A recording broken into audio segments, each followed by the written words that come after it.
This idea of recognizing these obstacles, which is awareness, mindful awareness that we can develop, to have the intention, say, I have the intention to develop the perfection of patience. Of course, we don't have to be perfect.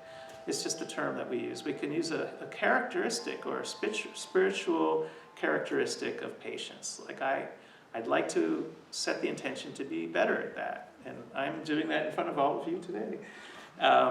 And how many of these categories, and there might be many more, are affecting that might be something to become more aware of. Just so shining a light of awareness on impatience can be the doorway to be more patient. And recognizing the obstacles that we can, as I mentioned earlier, we could, just by noticing there's a busy mind, is a lot different than being lost in the busy mind. So I'm completely lost. It's like being in a closet with the door shut. Like I'm lost in here. Or being on a train of thought that's speeding, 200 miles an hour.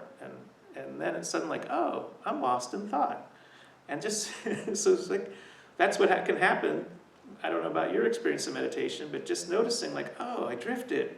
And that's the moment we have that mindful awareness. We wake up. And the awareness, we change relationship with anything that we're lost in, including impatience. So that in itself can be huge. It's like a huge difference between unaware and aware. And that's the first step. So awareness is the first step for transitioning.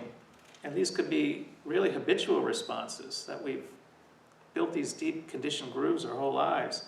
So it could be a point where we stop and take a breath, like stop and take a breath, take a few breaths instead of overreacting. This is where responding consciously, taking the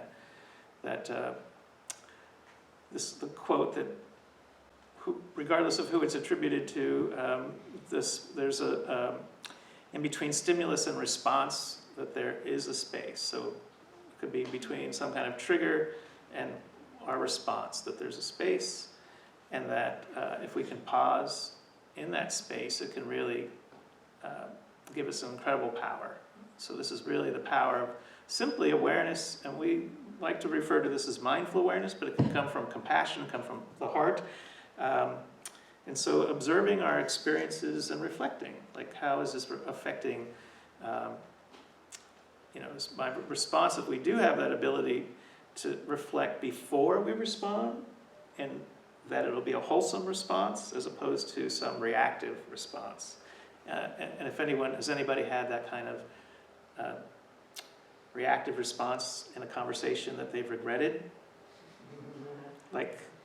So it can be, like if you ever have broken a bone, but it heals.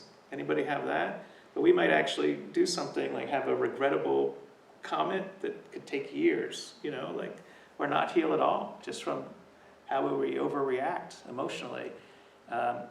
And I had learned from a teacher, Eve Ekman, who is an emotional awareness expert, a Buddhist practitioner and teacher, and she refers to them as regrettable emotional events. And they can be really hard to heal from.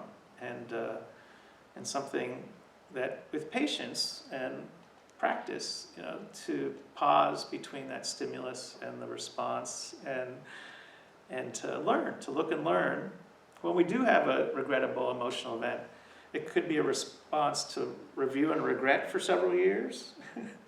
And that just makes it worse. It's kind of adding on. It's kind of like a ghost that haunts us. So an option is be aware of that even. Like, oh, here's like a wound from something I did, to look and learn. So either am I reviewing and regretting, or could I look and learn and move on and be better, to move towards patience, mindful awareness, compassion, equanimity, balance of mind, so many other great heart qualities that are taught about non-harming in Buddhist teaching. Hi, I'm Joe Kai with Long Beach Meditation. Your gracious generosity make these programs possible. If you found this video to be of value, please consider making a donation here.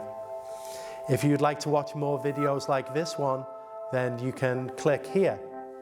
And if you want to stay up to date with Long Beach Meditation, please subscribe by clicking here. Thank you so much.